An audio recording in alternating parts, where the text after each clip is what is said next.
Dr. Yunus, I can very well understand 65 বা 70 years old.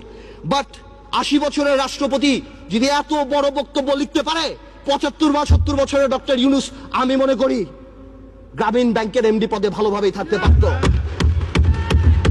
মাননীয় speaker, doctor Yunus বাংলাদেশের সম্পদ না পৃথিবীর সম্পদ। আমি দেখেছি আমাদের মাননীয় পররাষ্ট্রমন্ত্রী বলেছেন this will not affect our relationship বহির্বিশ্বের সাথে আমাদের সম্পর্কে। ঠিক তার পরের দিনই জন কেরি বলেছেন we are concerned। 23 জন কংগ্রেসম্যান বলেছেন we are concerned। বহির্বিশ্ব ফোন উঠে ঝগড়া করবে না, এটা তাদের diplomatic language that we are concerned, we are looking into the matter। Doctor Yunus আমাদের মতো না। আমার ফোনে সবচেয়ে বড় ভিআইপি ফোন করে জয়নাল আবেদিন ফারুক সাহেব, আর ডক্টর ইউনুসের ফোনে ফোন করে হিলারি ক্লিন্টন। মনে রাখতে হবে সে কোথায় উঠে গিয়েছেন। ডক্টর ইউনুসের এই ব্যাপারটা অ্যামিকেবলি সেটেল করা